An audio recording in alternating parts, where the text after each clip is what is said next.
आऊज़ुबिल्लाहि मिनश्शैतानिर्रजीम बिस्मिल्लाहिर्रहमानिर्रहीम। नाजरीन, आज के हमारे इस वीडियो का टॉपिक है सूरह तकवीर, जिसका तर्जुमा और तफसीर इंशाल्लाह हम इस वीडियो में देखेंगे। इसमें कुल 29 आयतें हैं। इंशाल्लाह इस वीडियो में एक सेगमेंट लेते हैं इसका। बिस्मिल्लाहिर्रहमानिर्रहीम। इज़ा शम्सु कुफिरत, जब सूरज लपेट लिया जाएगा। व इज़ा नुजूमुन कदरत, और जब सितारे बेनूर हो जाएंगे। व इज़ल जिबालु सुय्यरत, और पहाड़ चलाए जाएंगे। व इज़ल इशारु उत्तिलत, और जब 10 माह की हामिला ऊँटनियाँ बेकार छोड़ दी जाएंगी। व इज़ल वुहूशु हुशिरत, और जब वहशी जानवर इकट्ठे किए जाएंगे। व इज़ल बिहारु सुज्जिरत, और जब समंदर भड़काए जाएंगे। व इज़न नुफूसु ज़ुव्विजत, और जब जाने जिस्मों से मिला दी जाएगी। व इज़ल मुऊदतु सुइलत, और जब जिंदा गाड़ी हुई लड़की से सवाल किया जाएगा। बिअय्यि ज़म्बिन क़ुतिलत, के किस गुनाह की वजह से वो कत्ल की गई है।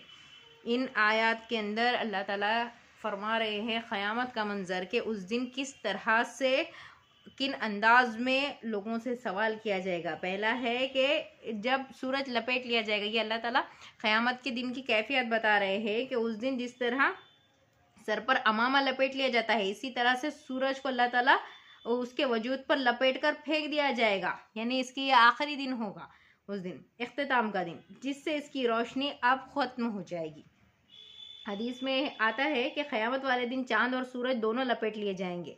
और बाज़ रिवायत से मालूम होता है कि लपेट कर इन दोनों को जहन्नुम में फेंक दिया जाएगा, ताकि मुशरिकीन मज़ीद जलील और ख्वार हो जो इनकी इबादत करते थे। कुछ लोगों को दुनिया में ऐसा एतक़ाद था कि सूरज और चाँद शायद ये माबूद है उनके, तो अल्लाह ताला ये उस दिन क़यामत के दिन उसको लपेट कर जहन्नुम में डाल देंगे, सूरज और चाँद को, और ताकि वो लोग जो इनकी इबादत करते थे वो भी जाएंगे जहन्नुम में। अल्लाह ताला अपने साथ किसी को भी शिर्क पसंद नहीं करता, किसी भी किस्म का इश्तराकियत पसंद नहीं करता, क्योंकि हुकूमत उसकी है, दुनिया उसकी है, इख्तिदार उसका है, तो हुक्म भी उसका चलना चाहिए। लेकिन लोग ये बात नहीं समझते और आज शिर्क किए जाते हैं। छोटे छोटे चीज़ों को अल्लाह ताला से मिलाने की कोशिश करते हैं, उसकी ज़ात से, उसकी सिफ़ात से मिलाने की कोशिश करते हैं, शिर्क करते हैं। तो अल्लाह ताला उस शिर्क की धज्जियाँ उड़ा देंगे उस दिन। कब? क़यामत के दिन, जब सितारे बेनूर हो जाएंगे और सितारों को भी मौत आ जाएगी। जब आज हम आसमान में देखते हैं कि सितारे चमकते हैं, जिसकी वजह से अंधेरी रात होने के बावजूद भी चांद और सितारों की वजह से कुछ रोशनी नज़र आती है, लेकिन क़यामत वाले दिन ये सारी रोशनियाँ ख़त्म की जाएगी, बुझा दिए जाएंगे। और जब पहाड़ चलाए जाएंगे, यानी कि इस कदर ज़मीन में ज़लज़ले बर्पा होंगे कि पे दर पे एक के बाद एक पहाड़ जो है वो उसकी हैबत से हिल जाएंगे, थरथरा जाएंगे अपनी जगह से, और जलजले की वजह से वो एक जगह से दूसरी जगह हटा दिए जाएंगे। और उस दिन का जो मंजर इतना हौलनाकी वाला रहेगा, ये दिन जो रहेगा ये दुनिया का इख्तिताम का दिन रहेगा, यानी यहाँ पे अब दुनिया ख़त्म होने वाली रहेगी। और जिसके बाद फिर इन्हें ज़मीन से उखेड़ कर हवा में चला दिया जाएगा और वो धुनी हुई रुई की तरह उड़ जाएंगे। इस तरह से उड़ेंगे पहाड़ अपनी जगह पे से कि जैसे मानो रुई के गोले हैं। और हमल वाली गाबन ऊँटनियाँ जो होंगी, हालांकि वो कितनी फ़ायदे वाली है, लेकिन इस दिन जब क़यामत का दिन आ जाएगा तो किसी को भी, ये बहुत कीमती चीज़ होती है, लेकिन उस दिन किसी को अपना होश नहीं रहेगा और वो जिस हाल में उस हाल में अपने जो भी उनकी प्रॉपर्टी रहेगी उसे छोड़ देंगे। यहाँ तक कि ऊँटनियाँ गाबन 10 महीने वाली हामिला ऊँटनियाँ भी वो ऐसे ही छोड़ देंगे बिना किसी रोक टोक के, क्योंकि वो अपनी जान की परवाह करेंगे। और वैशी जानवर जितने भी होंगे तो वो सबको इकट्ठा कर दिए जाएंगे और क़यामत के दिन उनको सबको जमा कर दिया जाएगा और समंदर का पानी भड़काया जाएंगे। देखिए यहाँ पर एक बहुत बड़ी हिकमत की बात अल्लाह ताला ने बताई है कि ज़्यादातर लोगों का ख़यास ये होता है कि हर इंसान को पानी जो है वो आग बुझाने का काम करता है, लेकिन क़यामत वाले दिन सब कुछ उल्टा उल्टा हो जाएगा। अल्लाह ताला क़यामत वाले दिन पानी को भड़काएंगे, यानी पानी में भी आग लग जाएगी, समंदर में भी आग लग जाएगी। हम जानते हैं कि जो पानी है H2O, हाइड्रोजन एंड ऑक्सीजन से मिलकर बनी है। ये दोनों गैसेस जो है ये किसी हाइड्रोजन तो खुद जलती है और ऑक्सीजन जो है उसको जलने में मदद करती है। लेकिन अल्लाह ताला के हुक्म से अभी दुनिया पर इन दोनों को इस तरह से मिलाप है कि वो पानी है, H2O बन गया है। लेकिन क़यामत वाले दिन अल्लाह ताला इस तरह से हुक्म देंगे कि ये भड़क उठेंगे, ये समंदर भड़काए जाएंगे, यानी कि समंदर में भी आग लग जाएगी। और जाने जिस्मों से मिला दी जाएगी, यानी कि हम सब ये जानते हैं कि अल्लाह ताला ने इंसानों को मौत दे दी है और मौत के बाद वो ख़बर में जाते हैं। उसके बाद उनकी रूहें जो है आलम अरवाह में जमा हो जाती है, जबकि जिस्म जो है वो मिट्टी में दफन हो जाता है। लेकिन क़यामत के दिन जब सूर फूका जाएगा तो वापस से उनके जिस्म उठेंगे, अल्लाह ताला उनको वापस से उनका जिस्म अता करेंगे और वो जिस्मों में वापस से वही रूहें मिला दी जाएगी और जिस हालत में वो दुनिया में थे उसी हालत में उठ खड़े होंगे अल्लाह के सामने।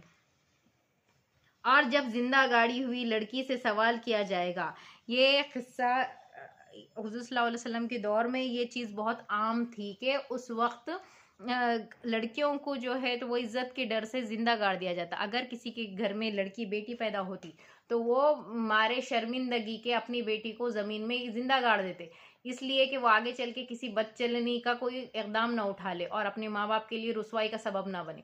इसीलिए वो बिना किसी, और ये सब उनका सिर्फ महज ख्यालात होते कि अगर ये लड़की बड़ी होगी और उसने ऐसा कुछ काम कर दिया तो जिसकी वजह से हमारा मुंह काला हो जाएगा, लिहाजा हम आज ही अपनी बच्ची को दफना दे, तो वो जिंदा गाड़ देते थे बेटियों को। और उस वक्त उस बच्ची से, उसकी तो वो बेचारी की कुछ सज़ा नहीं थी, वो तो मासूम थी और उसे तो ये सारी बातों का इल्म भी नहीं था कि उसके माँ बाप उसे किस जुर्म में जिंदा गाड़ रहे हैं। तो यहाँ पर उस बच्ची से सवाल किया जाएगा कि किस जुर्म में तुझे जिंदा गाड़ दिया गया है, तो वो क्या जवाब देगी अल्लाह के सामने? वो तो कहेगी कि मैं तो ये इन सारी चीज़ों से ना वाकिफ़ थी। और फिर उसके माँ बाप को बुलाया जाएगा और उनसे सवाल किया जाएगा, उनसे हिसाब किताब किया जाएगा कि तुमने किस जुर्म में इस मासूम बच्ची को इस तरह से जिंदा गाड़ दिया, कि किस गुनाह की वजह से वो कत्ल की गई। इस तरह के दरअसल खातिर को सर्जश की गई है, क्योंकि असल मुजरिम तो वही होगा ना, कि जो जिसने इसे गाड़ा है ज़मीन में वही इसका असल मुजरिम होगा, वो बच्ची तो बेचारी मासूम होगी। तो अल्लाह ताला की तरफ से ऐसे लोगों के लिए बहुत ही बड़ी ये वईद आ गई है यहाँ पर, जो आज के ज़माने में बेटियों को अपने जान पर बोझ समझते हैं या फिर किसी शर्मिंदगी का इजहार करते हैं बेटी होने के बाद। एक एहसास निदामत उनके दिल में जन्म लेता है कि हमारे यहाँ बेटी होगी, अब कैसा होगा।